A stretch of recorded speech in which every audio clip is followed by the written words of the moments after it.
Good evening, ladies and gentlemen. Welcome to Learn with Stanley webinar number 46. Thank you so much for joining me this evening. And today we have a great topic for you guys, which is how do we start decoding financials numbers into a detailed story of the company that we want to understand. So let's get started. So if you look at this financial statement right on the onset, it will look very confusing to most of us. Give me a minute. Yeah, it will look very confusing for most of us, and it will take a lot of time for us to truly understand how to read a financial statement, possibly in understanding what is fully trying to tell us, all the ratios that people talk about that we have to understand, and then running through doing Excel sheets after Excel sheets of discounted cash flow to find its valuation. But today I'm not gonna spend so much time talking about the traditional process of learning how to read financial statement. Instead, I'm gonna use a real life example together with all of you and using a little bit of common sense that I wanted to highlight and share with you guys that you can learn how to read a financial statement and interpret it into a well detailed story of the company that you're studying without any financial knowledge that you might have previously, right? Even if you have never read a financial statement before, even if you're not accounting trained, I'll just share with you some of the basics and a little bit of common sense that you just need to have a head start on understanding financial statement. Right, my name is Stanley, and please note that today the webinar that I am presenting to you is a webinar that is prepared by myself and in no way represent that of my employer, which is iFast Global Markets. And do note that the information that I provide here is mostly for educational purposes and does not constitute any financial advice. I'm not asking you or recommending any companies to you, but using it as an example to showcase how we can interpret a financial statement. So welcome again to Learn with Stanley. And this is a bi-weekly webinar that I will do for all my clients and also people who are interested to find out more about finance and also about investing. And you can join the private invitation list, or you can share with a friend who you feel that will benefit from all these webinar that I'm doing at learnwithstanley.com. If you are new to me, I myself has been sharing investment content on the internet for I think close to a decade now, and um, in around close to 7 years ago, I have written a book with my co-writer Man Hong on a book called Value Investing in Asia, and that really kickstart our sharing on my blog valueinvestasia.com, and then now with Learn with Stanley as well. And I mentioned just now that I am currently a wealth advisor with iFast Global Market. And iFast, if you have not heard of the company, is basically a wealth management platform that allows you to manage your entire investment through one platform. And you can access all investment products out there, being unit trusts, bonds, our in-house managed portfolio, even just cash management, and of course, a brokerage account for you to trade stocks and ETF as well. So something a little bit different that of how I typically do compared to how I approach my clients is really not starting from the point of investment, but rather I start with the point of financial planning. And with software tools that I use, I try to understand a little bit more about the real situation that my clients is facing. Maybe, for example, recently have a chat with a client of mine, and they are retired, but they have been working hard all their life, but they're very very worried that not very sure if they have enough for their retirement. So and then that's why they have been very conservative in their spending, and tends to be very worried when it comes to investment. But when I sit down and talk to them and then run through the simulation from them and understand their current status, I realize that they have more than enough for their retirement, to maintain their current lifestyle, and for even a little bit more, right? And leaving something for their children. So that really gives them more ease of mind, and also allows us to plan the investment in a more appropriate manner, of finding the real objective of why they need to invest. Should they take the necessary risks, if they or they should be more conservative over time. So if there is something like a process that you want to go through with me as well, you can find the contact detail through this QR code. You just send me, please submit the Google form, and then I'll try to reach out to you to walk through and discuss a little bit more of the question that you might have on your financial planning journey as well. So I'll not spend too much time on that. And today, let's get to the cream of what we're going to discuss, which is how to decode a financial statement into a detailed picture and detailed story of the company that we want to understand. The topic is very vast, and it will require some time of concentration from your part as well. So what I'm going to do is I'm going to split this portion into two parts. So today I'm going to talk a little bit about the first part of understanding the financial statement and interpreting it. But then the next 2 weeks later, we're going to have part two, where I will go through with you a real life example of how we can use this knowledge that we have gained and analyze fully a company and come to a conclusion, or whether if that is a company that you want to invest in. So the main four key parts that I'm going to talk to you about is understanding that every time you read an annual report, it is really a bedtime story.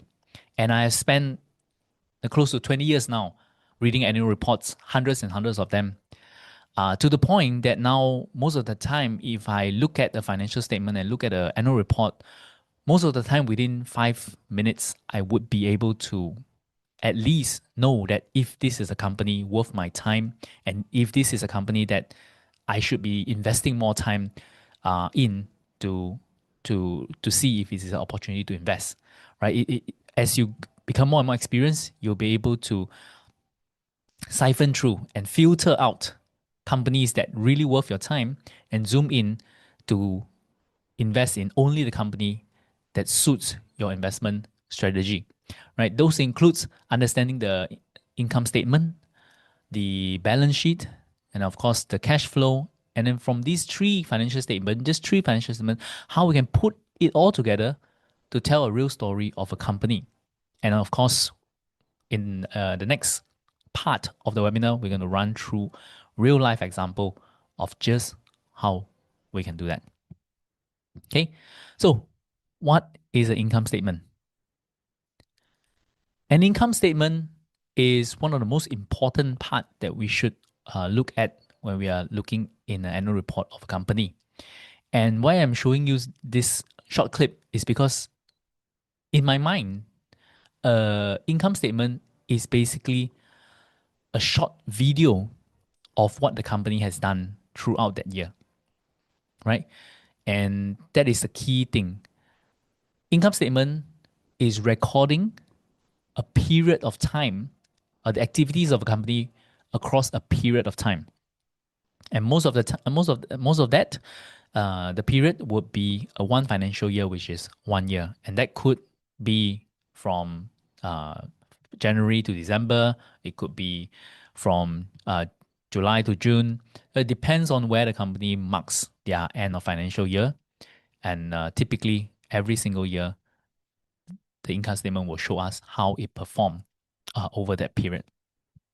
So this is a real life company financial statement, and this is the income statement, which ended in December 31st, 2004. So it's the one full year of what the company has done. At first glance, it is very confusing, but let's break it down one by one today. And in this webinar, I'm going to need a lot of your participation. So don't be shy, click up the chat box, right? Let's try it now. Let me know where you are joining in from on the chat box. Say hi to me and let me know where you're connecting from. And along the way, I'm going to be asking some question to you and you can have a feedback with me. I'll try to interact with you guys as much as possible throughout the program. So don't be shy. Let's have a discussion today. And we'll take it one step at a time, right? Instead of looking at the entire income statement, let's just look at three lines, the top three lines of a financial income statement: the turnover, or sometimes referred as revenue, cost of sales, or cost of goods sold. These are just different names, but they mean the same thing, and gross profit. So I'll go through it one by one. And just from these three lines, we can already tell a lot about this company. And share with me from these three lines, what can you tell about the company, right? So turnover is the revenue, um, and cost of sales or cost of goods sold is basically the direct cost that is associated with them generating that revenue. Say for example, uh, if they sell a phone, right? If they sell a phone, the direct cost of component and the direct labor cost of creating this product will be put under cost of sales, and the gross profit is basically what's left. And from here, we can work out the margin, the gross margin of a company, meaning that if this is a company that is selling phone, for example, they sell about 6.4 billion of it. They have a profit of 1.5 billion uh, from the direct cost of this product, right? So meaning that they have marked it up around 20%, yeah, roughly about 20%, right? To sell the products. So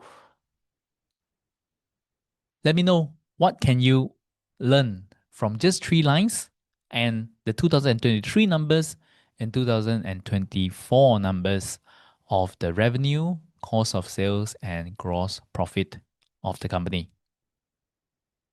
I'll give you 5 seconds, right? So here are some of the key things that, just at a quick glance, we can find out about what this company is trying to tell us. Yes, Victoria, there's a great observation. Exactly. Right. For most companies, what we want to see as investors is that this company, year on year, they should be growing. We want to invest in a growing company. We want company to be doing better and better every year, because in most situation, we have a inflationary environment, meaning that our money is becoming smaller and smaller every year. So a company earning 1 billion this year and earning 1.05 billion next year, in real terms, is actually stagnant, right? It's not moving at all. So we want a company that's showing at least some growth, that it can grow together with inflation. And just by looking at these three lines, number one, I can see that this company use Sing dollar as a base currency. So there's a big puzzle that, oh, this company might be a Singapore company, might be based in Singapore, or might be doing most of its business in Singapore. Either way, right? That is using Sing dollar as a base currency. And the revenue, when we just look at one line of the revenue, it's 6.4 billion. Last year is about 7 billion in revenue. So this is actually a pretty big company, right? And they do business in terms of billions. But sadly, the revenue is dropping about 9%. And that's not a good sign, especially 2003, 2004 is the kind of environment that we are experiencing the highest inflation in many, many years, right? Inflation was the key concern for many people over the past few years. And yet, in an inflationary environment, this company has failed to grow. So maybe it's telling us that this company might not be in an industry that is doing so well, right? And seeing a revenue that is declining.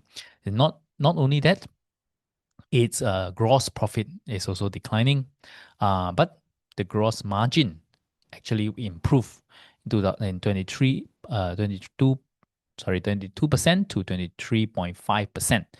So why is that the case? Because for large company, typically, is that this large company, why they need to grow and grow themselves to become larger and larger? Because a lot of them will say that as they go larger and larger, they would have economic of scale.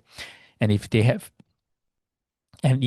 economic of scale, meaning that things that their costs should become smaller and smaller to them in terms of percentage. So meaning that if they have economic of scale, their margin should actually improve. And yet this company is showing us that while economic scale drop, like the revenue drop, and yet the margin is increasing slightly, albeit so slightly. Does that mean that its raw material maybe is not a function of skill? Maybe the raw materials has their own commodity markets, and it's up to the market to decide the prices, and the company don't really have a lot of pricing power over that, and so it will be a little bit more volatile. Just from these three lines, we learn a lot about this company already, right? It might be a Singapore company. It might be it might be a company that is large in a large industry, but not so sexy industry, and is not doing so well. And its cost of goods, its cost of sales and cost of goods, it might not have that big of a pricing power over it. Pretty good information just from three lines of numbers. So let's get a little bit deeper, right? This is the next few lines of it from the gross profit. We have the general and admin expense. This is another simple term for it is what we call SG&A. And is basically administration expenses. So the salary of the staff, the transport, sometimes some of the transport costs, or maybe the R&D, things like that would be within these expenses here. So how to the operating costs of the offices and things like that, the rental most likely will be under here. Other operating income, most company would have this. This are income maybe not coming from the core business. It could be from maybe selling some scrap metal, maybe some rental income. If rental is not their main business, would be parked under here. Some foreign exchange gains might also be parked under here sometimes. Then we have the non-operating income and non-operating expenses. So this could be one-off expenses that is unexpected and shouldn't be things that they constantly will reappear. Typically, they're not very big. Sometimes it could be big, like FX, or once in a while if they are disposing of businesses, then they'll see some gains over here, right? And next we have finance income and finance costs. This is directly from, say, the interest that they have if they put their money in fixed D, if they purchase some bonds for their treasury department to managing their cash. And the other way around, finance costs is if they have debt, they have to service those debt. Those is the interest costs that they are paying for that. And then lastly, for this company, they have shares of results of associate and joint venture. So what this means is these are companies that they have invested in, but they don't fully control it, right? Maybe they are just here, they're just there as an investor. So associate, typically these are companies that they invested around 20 to 50% of the company, and they don't really have full control of the management. So whatever this company is making, then the net profit will be their portion of the net profit. So if 20% of whatever the company is making, their shares of the profit will be parked under here. Similar. And joint venture typically we're talking about companies that maybe they have another big partner, 50-50, 49-51. They have substantial stake, but still not a company that they fully manage completely. And the results of this company on a net profit basis will be parked under here. So again, just looking at the next few lines of this company, what can you tell? Maybe each of you can share with me one key observation that you found about this company. And I'll go to the next slide and share a little bit.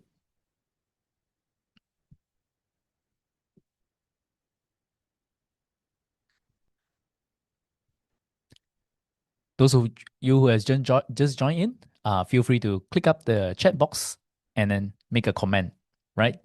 Don't be shy. So let's get on to it. Here are some of the things that I wanted to highlight to you. There are many more, right? Just want to share some of the key main points, which is if we look at the numbers here, we can see that the admin expenses, even though the business is going down, the admin expenses grew about 10%, right? From 2003 to 2004, grew about 10%. So the salary of the staff and everything is growing according to inflation, right? Inflation over the last year was very, very high. And yet the business is not. So something to take note of. And we can maybe find out a little bit more about what are some of the non operating income. For this company in particular, when I dig a little bit deeper into the financial statement, these are some of the income that they are getting from what they call deferred profit. Some of it can be from long-term projects. Some of it can be from company they have sold off, but they have some delay payment agreement, and those will be recognized in the future. So this will be parked under here. And then we can see that the finance cost is actually much, much higher than its finance income. What does this mean? Straight away, it tells me that this company might most likely have more debt than they have cash. So this will be a company that is in quite high debt level, so that their finance cost is pretty high. And then their shares of results of associates and joint venture, 317 million. When their operating profit, this one profit before tax is what we also call operating profit, is about 1.25 billion. So it's a substantial amount. About 25% of their operating profit comes from their associate and their joint venture. Luckily, the associate and joint venture are doing pretty okay. Their profit is up 20%. But it also shows that this is a company that makes a big part of their profit from external investment, right? They are investing in other companies that are doing the work that give them a big part of their profit as well. Whereas their real business might not be as profitable as they hope. So, did you get that? Right? So, just from a few lines and just from this one statement, the income statement, we are gaining a lot of information about this company. And this is just 1 year. So typically, when I was getting started and understanding how to read financial statement, a lot of time I might be reading 10 financial annual reports of a company to fully understand the company, right? So I might be reading 10 years. If today we have up to 2004 annual report, I might dig my way all the way back to 2014 financial statement and read it all the way like a novel, right? Of a long series of how the company developed over time. It's actually better if you read it from the start instead of reading the latest one and then going back, right? Typically, what I do is I'll read the latest one and get a glance of what I'm dealing with, what kind of company this is, and if it piques my interest and I feel that this company is has potential to be one of my investment, then I'll read through from the beginning, like 10 years ago at least. So this has been more or less how I have done it, and over the years, it also helped me develop this skill set to quickly observe a financial statement to understand the real story behind the company. Next, let's finish up on the income statement first. And this is the final few lines of income statement after the profit before tax. So before they are paying tax, another name for it is operating profit or operating income. They are making 1.25 billion, and they are paying some tax, and they end up with their net profit.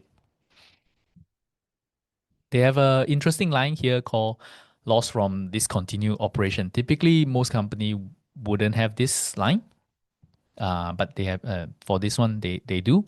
And basically, these are the profit or loss from a company that they uh, did not own for the full year. Maybe they sold it off in June or July, and they are marking off just the part where they have owned the company. Hopefully, this a small amount, right, for most of the company that you look at, and then this will be the net profit. But what is interesting is we should always read all the way down, and you will come to this line called profit to either the owners or the non-controlling interests.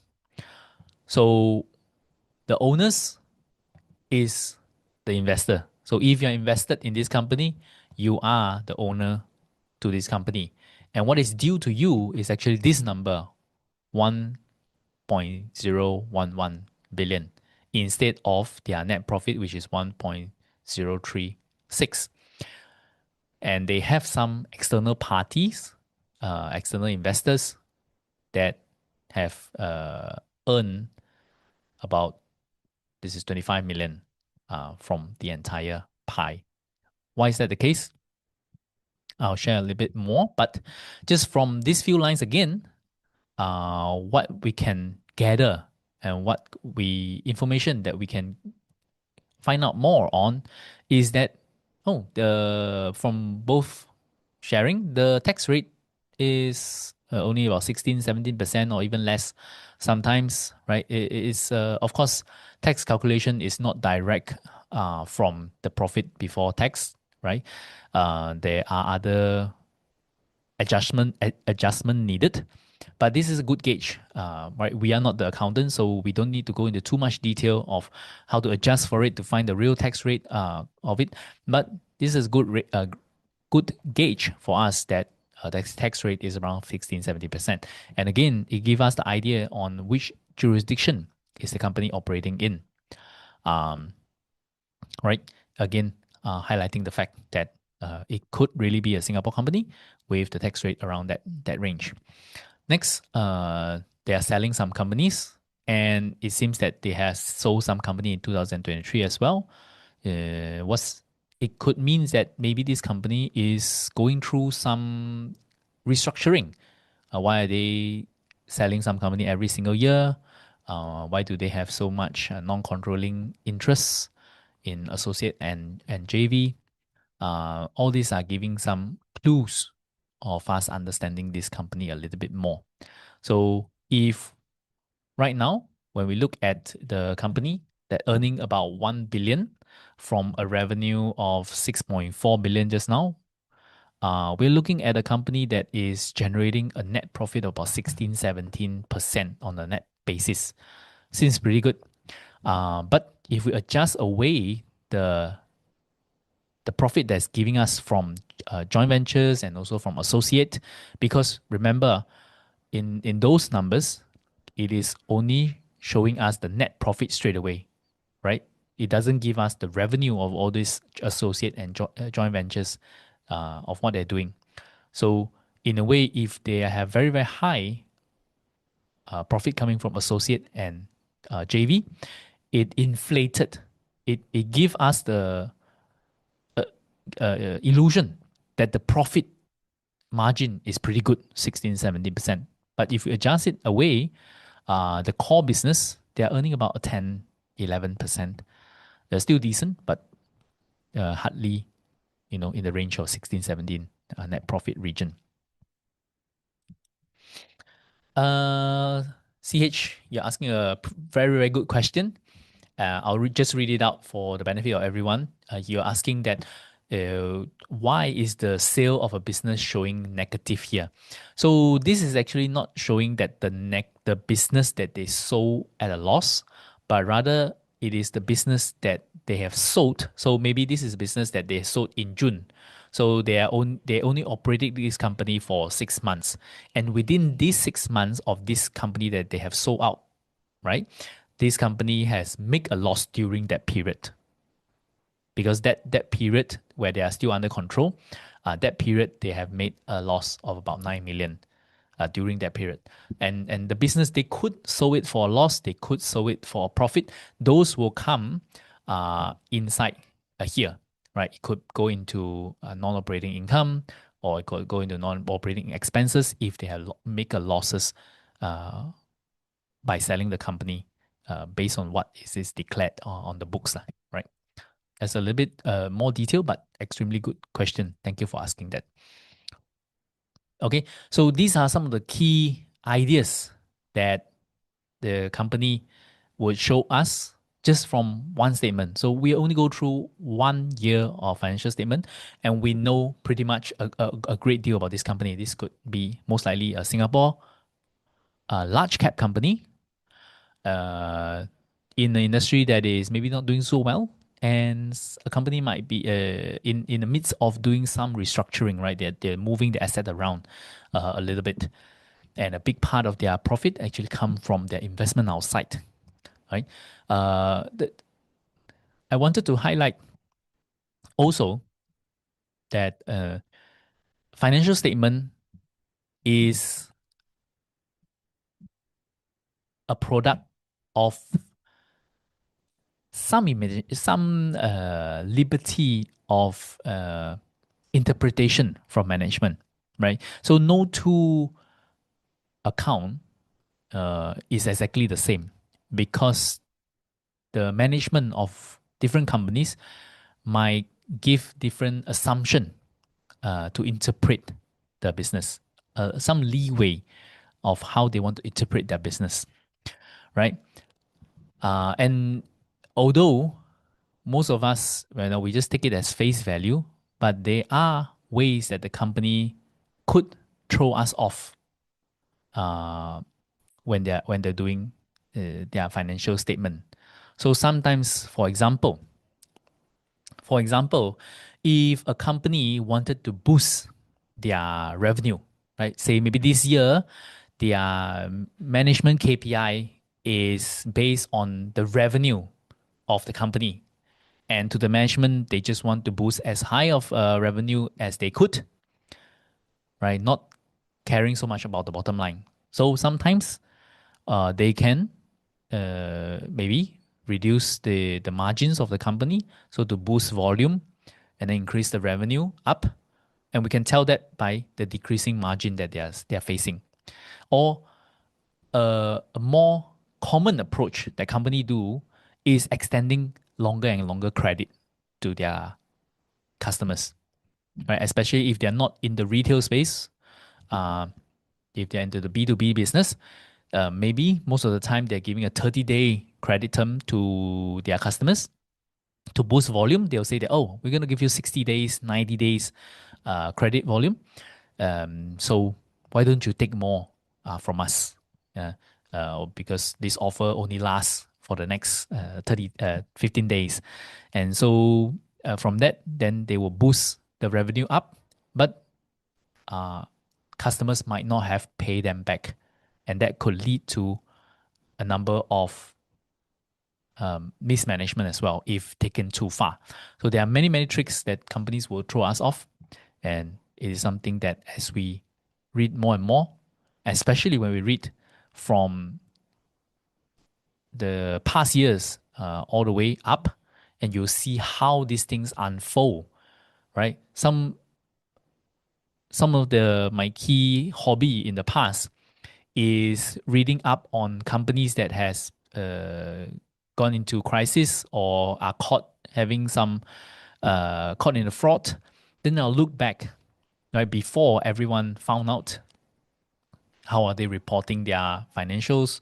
What is happening, and what led to the discovery. Of course, if you guys are, I guess, my age, one of the first company that I learned about is Enron. And during my time, I think when I was about 20, right, in university or just starting out working, it was a big case. And I have never heard of this company. But as I read through the books, I read through view through the documentary, and read through this financial statement, really give me a very clear idea on how the management was able to pull it off, and kind of trick the investors into thinking that their business is doing better than it really is. Okay, so these are just some of the key nuggets I wanted to share with you guys. Next, we can touch a little bit more on the next statement, which is balance sheet. And like I said before, the income statement is a video shoot of a company through a period.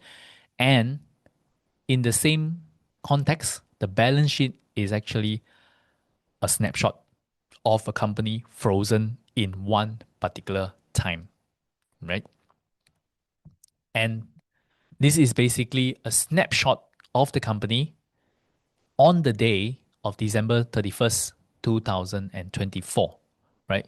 So basically, all the things that the company own and all, and its liabilities and its asset, and its cash in the bank, the money it owes its supplier, the money that they owe the bank. At that moment of time, the accountant is taking a snapshot of the company. So you can see it as that way. So every single day, the balance sheet of a company will change, right? Just because when you see that the company has 1.5 billion of payables that they have to pay supplier, right? Maybe on the 1st of January, they clear the check and this number will change. So do understand that a balance sheet is a snapshot of one particular moment of time of the company. And it's basically made up of three portions: the asset, the liabilities, and the equity, right? Even if you don't know accounting, it's very simple. The asset is everything that the company owns, everything that it has under its care. The liabilities is everything that the company owe to someone else that they have to pay back, either the banks, either their supplier, either their employee. The unpaid salary will be all under liabilities, and then whatever is left is equity, and that belongs to the shareholder of the company. So we have the formula: asset is equal to liabilities plus equities, or asset minus liability will be equal to the equity of the company.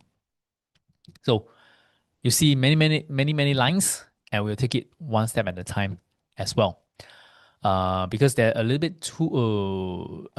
bit more items, right? Some of the smaller items we might not touch on for too long, but I'll still go through with them with you. And at any point you have any observation, again, I love to have your thoughts. Feel free to pull out the chat and let us know one particular observation that you found just by reading through each section. Or if you have any question as well, you can put it in the chat as well. So the first part of most balance sheet, they will share with us the non-current asset. So asset and liabilities, they will be split into two main groups: current and non-current. Non-current are basically things that we can see that the company is having them for a long period of time. So typically more than 1 year, because 1 year is the financial statement, financial period of a company. So anything that need to be settled within this year will be put under current asset. Anything that might take multiple years to settle or to own, or they have owned for many years, those will be parked under non-current, right? So non-current asset are things that the company has owned for a long time or plan to own it for a long period of time. So of course, this will include the property, the plants, and the equipment, right? So the whatever, if it's in manufacturing, the equipment, the factory that they have, even the computers that they have will be put under here. And you can see that for this company, they have 8.3 billion of it. They're actually investing a lot from 6.4. So even the business is going down, but they're actually investing a lot more into property, plant, and equipment of the company. So before I go on, right, you might ask, why is there a company and a group uh, column? And basically, for us as investors, most of the time we just need to look at the group side. So because most listed company are large companies, they would not just have one single company doing operating everything. So most of the time when we invest in the company, we're investing in what we call the holding company, right? It's a holding company that don't have any business on top, and then below it they have their operating business. They could have one business, or they could have multiple business within the same group, and then those are the business that go out and make the profit. But on top here, this company is just a holding company, is basically the owner of all the other companies that is making money for it. So the company itself might have very, very few things, but the entire group, because if they own majority of whatever business that they have, everything can get consolidated and seen as one. So for investors, typically we just look at the group. Okay, investment property, I think it is self-explanatory. It's could be property that they have just invested in, but not core to their business. Maybe they have invested in workers' hostel, or they have invested in a additional factory that's currently rented out. All those will be put in investment property. Next, investment in subsidiary, you can see that is zero because you have consolidated everything, but the company itself, they have invested, which is the money they have pumped into their subsidiary. Okay, and their associate and joint venture here is the one that we mentioned just now in the income statement, or why they generate a big part of their income. You can see that they have also invested a lot into these companies. So these companies could be one, could be many, but they are now valued at 2.7 billion inside the balance sheet of the company. Next is intangible asset.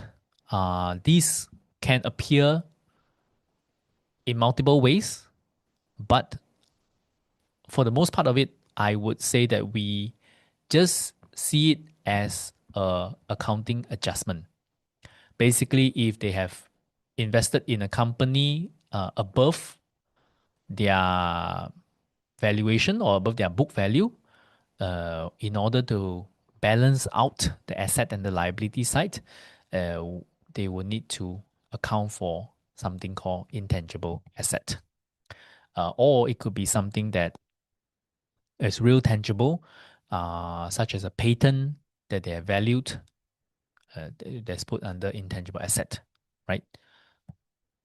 Then this is unique to this company only, called DPN, uh, deferred payment note, I think, deferred payment note receivables. And you can see that it's quite big. So these are coming from very, very long-term projects that they have not received back, or very, very delay payment for some of the asset they have sold out as well. So it's parked under here. So if they don't sell other things, this should come down over the years as they collect the collectibles back, right? So, but this point is a little bit more unique to this company in particular. Next is trade receivables. These are just amount that customers is owing them and have not returned back to them. And what I wanted to highlight is that money that customers have yet to pay them normally is parked under current asset. But in this case, there are quite a lot, about 800 million, parked under non-current asset. So this means that these are amount that the customers might not pay them back for the next year, right? Again, this could be coming from long-term repayment projects. So these are already telling us a lot of things that this company might most likely is in the B2B space, right? They sell to other companies and most likely very, very large companies as well that has pricing power over them, maybe governments that they're selling to that can dictate that I'm going to pay you back in the next 10 years, 20 years. And they have to accept the deal, right? And slowly recover back the receivables over a long period of time. Next is investment and derivative asset. So it's quite straightforward. So if this company really invests in, say, other equities, in bonds, um, in forex, swaps, and things like that, a bank's instrument, then this will be parked and value under here. And deferred tax asset. So this could be overpaid tax or tax credit that they feel that they can claim back, will be parked under here, right? So have you noticed all this information as well, right? The company is growing, is property, plant, and equipment, but the business is not really growing. So why is it investing so much again? Or could we maybe see a recovery because the company is reinvesting in its business quite aggressively? The profit has not been showing yet. Maybe this company is on a recovery and could be a turnaround opportunity. All the others, I think we have mentioned it as well. So I hope you have caught that before I highlighted it to you. Next part, let's look at the current asset. So these are things that the company has that is more liquid, most likely easily turn into cash within the next year. So this will be the inventory that they have, trade and receivables, right? This is the amount the customers is owing them and should pay them back within this year. So, what are some of the key things that you saw just by looking at this statement right here?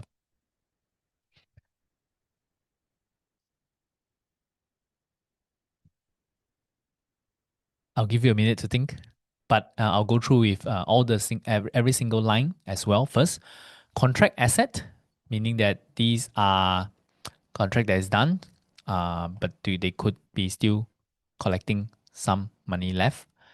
Other investment similar to just now. Contract costs will be interesting. Why is it here? Maybe just a rounding error that they need to offset somehow. And cash equivalent. So this will be cash. This will be if they buy some fixed D, will be parked under here. And then they have interesting line here called asset held for sale. So these are companies that this is a company that have already sold or asset that they have already sold, but they have not hand over yet. So it's parked under here. And hopefully when they sell it, they will get cash for it. So it will become cash, right? So you can see that the current asset is about 2.9 billion at the end of last year, but the total asset is 18.178 billion. So the current asset is quite a small portion of the asset. So what is it telling us? Just from here, like looking at the asset clause, we found out more information. This company should be a very capital intensive business that they need to invest a lot in hard capital, hard asset. And most of it will be tied into long-term asset that they need the equipment or the property, a big space or whatever to build the business. And a key getaway, a key giveaway is that they have some contract asset. So most likely this company is in the contract line. So construction, doing project management, um, things like that. So they're running projects and they're doing projects too. That's why they have very high revenue, so they're doing pretty large projects, and their customers is taking a long time to pay them, right? So most likely they're doing business with the government. They have some derivative asset, meaning that they most likely have business over all over the world. Um, and their inventory is very, very small. So they're not really, they shouldn't be, right? Just by looking at the inventory compared to their revenue or compared to their asset, very, very small. Meaning that most likely this is not a manufacturing company, right? When you have a very large uh, capex business that you need a lot of fixed asset, most of the time, you can either be a manufacturing company or you can be a project-based company. So most likely, this is a project-based company because the inventory is so low, and also most likely it's not a property development company because the inventory is so low. They don't have any work in progress, or things like that, right? A works in progress will be like contract asset, but it's also very small, right? Typically, if you do property development, those will be pretty high. So again, just from a few lines, we have deduced and we have found out more and more about this company without understanding any ratios. Right? We don't have to do any ratios of the company. We don't have to do any calculation, and yet we have found out a lot about this company. Yeah. So take a breather, and we'll go on to the liability side. So this is just a flip side. The liabilities is the amount and things that this company is owing to someone else, and they should need to pay back over time. And this is the current liability, meaning that this should be settled within that year. Yeah, should be settled within that year. So payables will be the amount that they need to pay back to their suppliers. Number one, contract liabilities, maybe to their subcontractors and things like that, they need to pay back. Derivative liabilities could be they're doing some swaps, forex swap based on their contracts that they're getting paid in other currency, then they want to move it back to Sing dollar. I just get an example, right? I'm not saying that is the case for this company, but that is the example.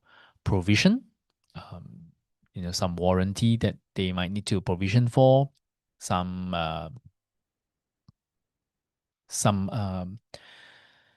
VO that they need to provision for, things like that. Current tax payable for this year that they need to pay back the tax that they have not paid. Lease liability, things that they are renting or leasing, and of course loans and borrowings from the banks, right? Something that they have borrowed from the banks. And liabilities held for sale. So remember, just now we have asset held for sale. So this is maybe a subsidiary, a small subsidiary that they are planning to sell off, but still holding in their hand at the moment. And one more thing that straight away, by looking at these few numbers, jump out to you, especially would be if you see that their current liabilities is about 2.7 billion. Their current asset is about 2.9 billion, meaning that it's pretty close, right? So uh, more evidence that this company most likely runs project because they're just matching whatever liabilities that they have with the asset, right? When running the projects, and this company balance sheet might not be very strong, even though we haven't seen the entire picture. But because the current asset is just enough to cover the liabilities, meaning that it's running a pretty tight ship. And if anything happened, anything didn't go according to plan, the company might have some cash flow issue, might need to maybe put on more and more debt to weather through the storm, or uh, the company uh, would need some form of new capital injection, either from the shareholders or whatever, to help them cover. if a shortfall is to happen. And in fact, you can see that last year, their current liabilities is actually more than their current asset. So last year, they actually run into negative territory where whatever current asset that they might have is not enough to pay back the liabilities that they owe for that year. Okay. Oop. And something else to note is that, okay, what we found out is a large portion of the payables, right? They have a close to 1.6 billion of payables that match back to the income statement on the cost of sales, cost of goods sold, right? Because whatever direct costs they have to the to making their product, they have to pay back to their supplier, right? That is cost, and you can see that uh, what they need to pay back the suppliers is actually quite a substantial amount, about 32% to the cost of goods sold for that year. What we can imply is that, okay, maybe this company takes about 4 months to pay back its supplier, right?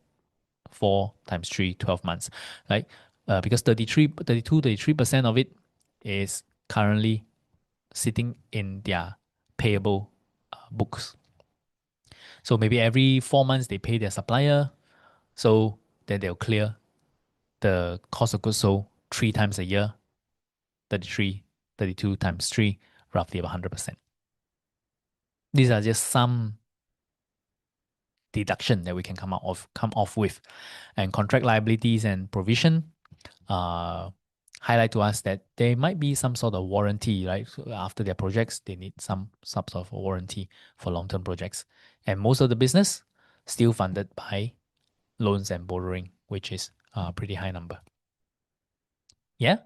And we'll end off by looking at the non-current asset. These are non-current liabilities. So these are non-current, meaning that they would need to pay back in the next few years, not directly, but in the next few years. And you can see straight away the biggest sum is loan and borrowing. So they owe the bank about $8 billion that they need to pay back over time. They have other things. I think these are all things that we have talked about previously. So that is one key thing to note. And their non-current liabilities as well is make up most of it, close to 10 billion out of the 12.5 billion total liabilities. And we get a number called net asset. What is net asset? Net asset is basically all the asset that the company has, where we go back 18.178 billion minus all the liabilities that the company owe, which is 12.519 billion. The remaining, so meaning if this company today say that I don't want to do business anymore, let's sell everything that we have and pay back everything that we owe other people. The remaining sum is about 5.659 billion. This will be the amount that the shareholder will be left with. Basically, this is what investor has in the company. Yeah. And net asset, another word for net asset is equity. And this is the breakdown of equity.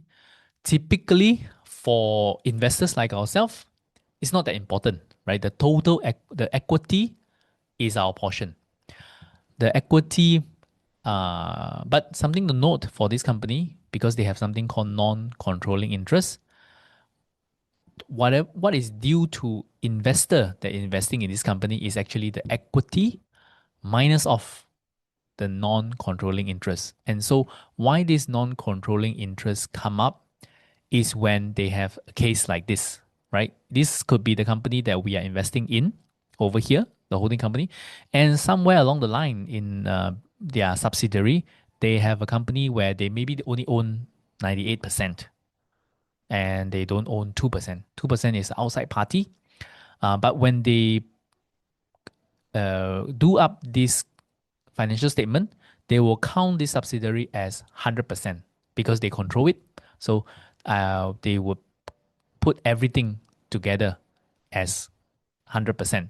And then only at the end, they will say that, okay, but this external partner actually has about a 2% stake, and that 2% would be worth here $298 million dollars, to them. So whatever the shareholder of the company has has to minus off the non-controlling interest. For most companies, this is a very, very small number. But once in a while, you'll come across a company where they have very, very large non-controlling interest. Typically, this will be company where they need external local partners to help them uh, be a local partner to do the business there, and other reasons that they might have non-controlling interest. So it's a good thing that you can find out why that is the case. Yeah. So we gone through quite a lot today. Starting from just the income statement and looking at the balance sheet, right? And I spoken that in every financial statement and in every company when we look at, there are three main statements to look at: the income statement, the balance sheet, and also the cash flow statement. It's a very big topic, so I'll leave the cash flow statement for the next webinar. But you can see that just by understanding the income statement and balance sheet, we have already known so much about this company. And you can already sort of decide if this is a company that you might want to invest in, and what is the angle for us to invest in such a company as well, right? Before I go on to the next slide, Yo have a question, and let's look into it. On the previous slide, the net current asset is 451. Net current asset. This one? Okay. The net current asset is 451. Okay. He's asking what is this 451 means. So net current asset is basically the current asset minus of uh the current asset minus of the current liabilities. But you can see that the current asset and the current liabilities actually is only about 200. And then the other two, close to 200, comes from here because they have some asset held for sale that is still under their care here. That has some balance as well, right? So if we disregard this, yes, their net current asset is just around 200 at the moment. Yeah. Great question and great observation. Thank you very much. Let's get back. Okay. So comes to close to the conclusion. Before we go on to the next week session, can you guess what company is this? Come on, let's take a guess. Uh, I hope you guys join in this little game. So we have gone through a lot. This most likely is a Singapore company doing quite big business, 6 to 7 billion. Margin not that great. The revenue is dropping even as inflation is increasing. Most likely in the contract space, projects based business, because uh, the inventory is not that high. What are some of the companies that you can think of? And most likely a company that is doing business with governments around the world. No, no guesses? Okay. It's Sembcorp Industry. And this is a company that indeed is going through some restructuring over the last few years. But yes, they are in the project space and dealing with many governments around the world, helping build power station, building up infrastructure for business and for governments, sometimes owning the utility for a while as well. So there you have it. and you can go on the financial statement for many, many years. Because reading annual report and the story of companies as investors, right? To me, I always see myself as just watching a never-ending soap opera. Every single company has a story, and instead of telling it through words, they're telling us through numbers. Because if we only read the words, no management is going to tell us the negative side of the company. And if when we are reading the news or we're reading uh, press release that the company is putting out, we will always get the rosy story. But behind the numbers is where we'll get the scandal and we'll get the drama. And that makes it a more fulfilling story in my mind and a much more satisfying story to know. And that's the thrill of it, right? If it is something that you enjoy, uh, definitely I encourage you to read a little bit more. And it's worth noting that, just because we see something negative about the company or something bad they have done in the past, we don't have to be too critical because no one is perfect. No one is perfect. No company is perfect because company at the end of the day is run by people. What we want to do is to understand that whether number one, the company has learned from its mistake and will become better in the future, or it is at such a cheap valuation that we can look through its flaws, basically. And that's the question that we should be asking. Is it worth it? And the numbers will show us. All right, I hope you enjoy this 1 hour session with me. And a lot of things that I talk about actually comes from my own investing philosophy and investing strategy, where I focus a little bit, I focus more on finding key, very, very long-term growth opportunity in the market, either the geographical market or uh, like long-term uh, industry. I also focus more on risk management when it comes to investing. That I try to look at stocks or companies that has a higher chance of survival rather than always going for one that has the most potential out there. And I try not to time the market, right? In fact, I feel that the more we try to time the market, the more mistake we end up making in the market. And so it's important that we find great companies to invest in, but then also keeping calm when the market don't agree with you temporarily. And I wanted to create something for what I call an everlasting portfolio, something that we can do on an ongoing basis, constantly, regardless of how the market is reacting, and we can build the portfolio over the long term. And that is also something that I try to um, share with my clients and hopefully build all this portfolio for them for the long term. And this is because over the last 16, 17 years, I have seen that effect on my own portfolio. This is a tracking of my own portfolio over the last 16 years. And I've seen the results of keeping the consistency and keeping the faith of investing in great companies for the long term. And I'm doing that for most of my clients, sometimes uh, through mostly through ETF. And I feel that a big part of it is of investing for the long term comes down to actually asset allocation.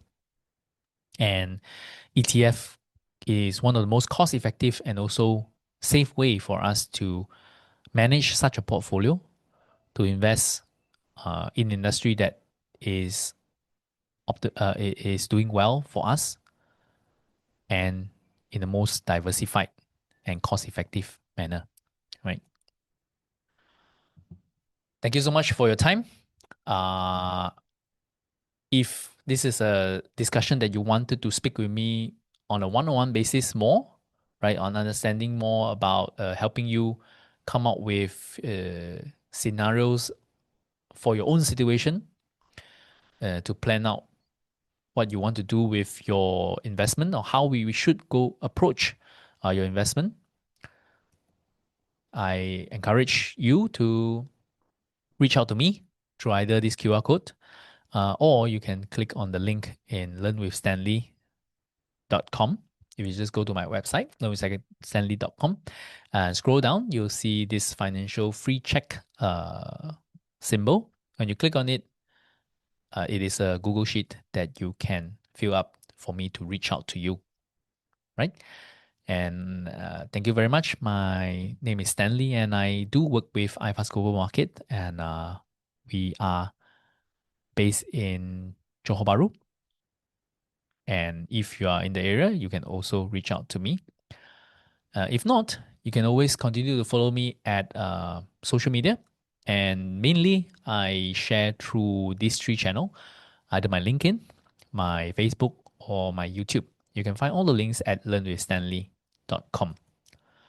So thank you so much. And I just want to highlight to you uh, a segment that I do most of the time is what I call spin-off section, where these are things that I have come across over the week and I find interesting and I wanted to share with you. So recently I just finished a book by Han Kang, The Vegetarian. I read a few books of hers. She come to my attention because of course she's one of the first Asian writers and Korean writers that have won the Nobel Prize in Literature. And I had read some of the books, but I find this one in particular very, very interesting. It's very, very weird though. So if you're into a little bit of weird books, you can check this out. But after reading it, I have a lot of thoughts, and uh, it left me it left me thinking for a few days about the book. It's really a story about a personal struggle for personal freedom and a quiet rebellion, right? When you're powerless to fight the system, to fight the people who are controlling you, how do people react to it through quiet rebellion? And at the end, also, it blurs the line between sanity and madness. And the way that she write it, because she write it from a perspective of all the different characters within the story, and it really captures the mindset behind every single character. And as I was reading it, it really blurs the line of what do we consider sanity or what do we consider normal behavior. Um, all around, very good book, and I would encourage if you're into novels and if you're into literature, hope you like that. And I'll end a quote from her called "Time is was a wave and almost cruel in its relentlessness." Uh, I hope you get the meaning of it. And yo, thank you so much. I think you mentioned something about your calculation. Why don't we take it offline, right?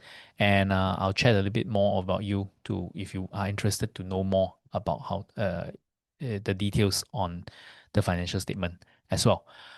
Thank you all for your time this week. I hope you gotten value, and I really enjoy speaking with you guys. Hui Bian, Junhao, Christina, I can see CH, come. Thank you so much. See some familiar names as well. Santa, Tan. Thank you so much for joining me.